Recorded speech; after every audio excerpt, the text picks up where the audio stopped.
பிரியாணினா எல்லாருக்கும் ரொம்ப பிடிக்கும். அதுவும் மட்டன் பிரியாணினா ரொம்ப ரொம்ப பிடிக்கும். அது மாதிரியான சூப்பரான ஒரு மட்டன் பிரியாணியை இப்போ நம்ம எப்படி செய்கிறதுன்னு பார்க்கலாமா?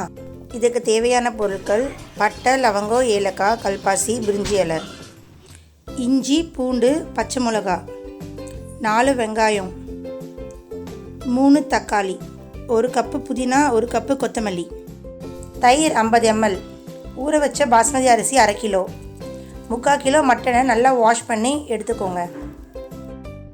வெங்காயம், தக்காளி ரெண்டும் இந்த மாதிரி கட் பண்ணிக்கோங்க. இஞ்சி, பூண்டு, பச்சை மிளகா பேஸ்ட் எடுத்துக்கோங்க. மட்டனில் 1 டீஸ்பூன் மஞ்சள்தூள், 1 டேபிள் ஸ்பூன் காஷ்மீரி மிளகாத்தூள் சேர்த்து 5 இல்லை 6 விசில் வச்சு எடுத்துக்கோங்க. ஒரு அடிகனமான பாத்திரம் சூடானதும் அதில் 50 ml கடலெண்ணெய் சேர்த்துக்கோங்க. கடலெண்ணெய் தான் பிரியாணிக்கு எக்ஸ்ட்ரா டேஸ்ட்டை கொடுக்கும். அதுலேயே 10 ml நெய் ஆட் பண்ணிக்கோங்க. எண்ணெய் நல்லா சூடானதுக்கப்புறம் நம்ம எடுத்து வச்சுருக்க பட்டை, லவங்கம், ஏலக்காய் அதெல்லாம் இதில் ஆட் பண்ண போகிறோம்.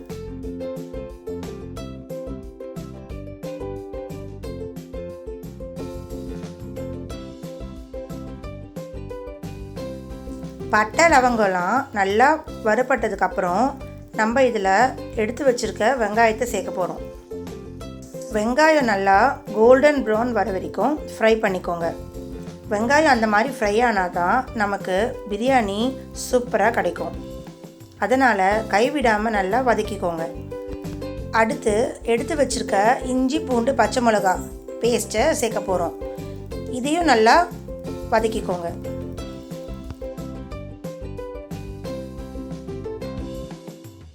பச்சை வாசனை போனதுக்கப்புறம் நம்ம இதில் புதினா, கொத்தமல்லி இது ரெண்டுத்தையும் சேர்த்துக்கணும். அடிப்பிடிக்காத அளவுக்கு நல்லா கலரி விட்டுக்கோங்க. நல்லா வதக்கிறதுக்கப்புறம் நம்ம எடுத்து வச்சுருக்க தக்காளியை இதில் சேர்த்துக்கணும்.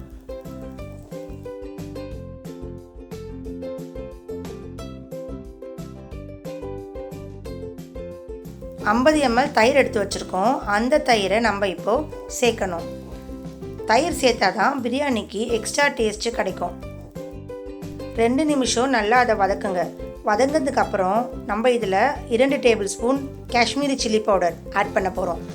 இது உங்களுக்கு காரமாக இருக்காது, நல்ல பிரியாணிக்கு கலர் கொடுக்கும். அடுத்து இதில் 2 டேபிள் ஸ்பூன் கரம் மசாலா சேர்த்துக்கோங்க. இந்த கரம் மசாலா வீட்டிலேயே அரைச்ச கரம் மசாலா. வீட்டிலே நீங்கள் கரம் மசாலா அரைச்சாதான் உங்களுக்கு டேஸ்ட் நல்லா இருக்கும். இப்போ இதில் வேக வச்ச மட்டன் அதை நம்ம சேர்க்க போகிறோம். அதில் இருக்க தண்ணியோடு ஆட் பண்ணிக்கோங்க. அப்போ தான் உங்களுக்கு மட்டன் பிரியாணி சூப்பராக இருக்கும். அதுக்கப்புறம் நம்ம இதில் 1 டேபிள் ஸ்பூன் சால்ட்டு சேர்க்க போகிறோம். நம்ம மட்டனில் முதல்ல உப்பு போட்டு வேக வைக்கக்கூடாது, மட்டன் வேகாது. இப்போ நம்ம சால்ட்டு போடுறது இந்த மட்டனுக்கு மட்டும்தான். நல்லா கொதிக்குது. இப்போ இது மாதிரி நல்லா கொதிக்கணும். கொதிச்சதுக்கப்புறம் நம்ம ஒரு மூடி போட்டு மூடிடணும். ஒரு 5 நிமிஷம் அப்படியே ஹை ஃப்ளேமில் வச்சுடுங்க. இப்போ உங்களுக்கு நல்லா தண்ணியெல்லாம் சுண்டி இருக்கும். தண்ணி சுண்டதுக்கப்புறம் அடிப்பிடிக்காத அளவுக்கு நல்லா கலரி விடுங்க.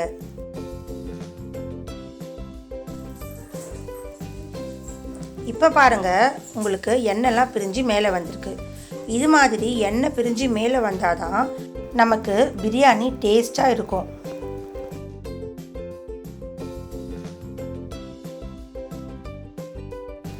நல்லா கலரி விட்டதுக்கப்புறம் இதில் நம்ம தண்ணி சேர்க்க போகிறோம். நான் 2 கப் அரிசி எடுத்திருக்கேன், அதனால் 3.5 கப்பு தண்ணி சேர்க்குறேன்.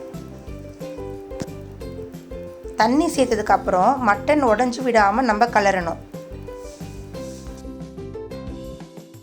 இப்போ நம்ம அரிசிக்கும் சேர்த்து இதில் உப்பு சேர்த்துக்கணும். நான் இதில் கல்லுப்பு ஆட் பண்ணியிருக்கேன்.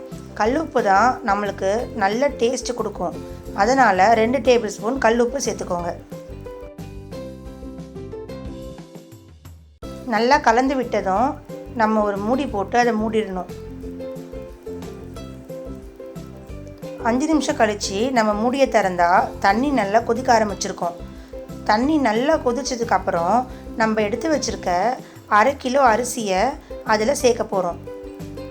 அரிசி 10 நிமிஷம் ஊறுனா போதும். அதுக்கு மேலே ஊற விடக்கூடாது. அரிசி சேர்த்ததுக்கப்புறம் மெதுவாக கலரி விடுங்க. வேகமாக கலர்னா அரிசியெல்லாம் உடஞ்சிரும். நம்ம எப்போவுமே கலரும்போது சைட்லேருந்து கலரணும். மறுபடியும் கொதித்த உடனே நம்ம ஒரு தட்டு போட்டு மூடிடணும். மூடினதுக்கப்புறம் நம்ம இது மேலே ஒரு வெயிட் எடுத்து வச்சிடணும். இப்போ ஸ்டவ்வை ஸ்லோ பண்ணிவிட்டு ஒரு 10 நிமிஷம் அப்படியே விட்டுடுங்க. 10 நிமிஷம் கழித்து நம்ம ஸ்டவ்வை ஆஃப் பண்ணிடணும். ஆஃப் பண்ணிவிட்டு நம்ம திறக்கக்கூடாது. மறுபடியும் ஒரு 10 நிமிஷம் கழித்து நம்ம ஓப்பன் பண்ணணும். இப்போ பார்த்தீங்கன்னா உங்களுக்கு டேஸ்டியான மட்டன் பிரியாணி ரெடி ஆகிடும். எப்போவுமே பிரியாணியை நம்ம சைடில் இருந்து எடுத்து விடணும். நம்ம கரண்டியை சென்டரில் போட்டோன்னா அரிசியெல்லாம் உடஞ்சிடும். அதனால் சைடில் நம்ம எடுத்து விட்டால் தான் அரிசி உடையாமல் உதிரி உதிரியாக இருக்கும். இப்போ பாருங்கள், பிரியாணி உங்களுக்கு உடையாமல் நீட்டாக அரிசியோடு கிடச்சிருக்கு. நான் சொன்ன இந்த டிப்ஸ் எல்லாம் நீங்கள் ஃபாலோ பண்ணி மட்டன் பிரியாணி செஞ்சிங்கன்னா நீங்களும் வீட்டிலையே ஹோட்டல் ஸ்டைலில் மட்டன் பிரியாணி செஞ்சு சாப்பிடலாம். எப்படி இருக்குன்னு சாப்பிட்டு பார்த்துட்டு எனக்கு கமெண்ட்டில் ரிப்ளை பண்ணுங்கள். உங்களுக்கு இந்த மட்டன் பிரியாணி பிடிச்சிருந்ததுன்னா லைக் பண்ணுங்கள், ஷேர் பண்ணுங்கள், சப்ஸ்கிரைப் பண்ணுங்கள்.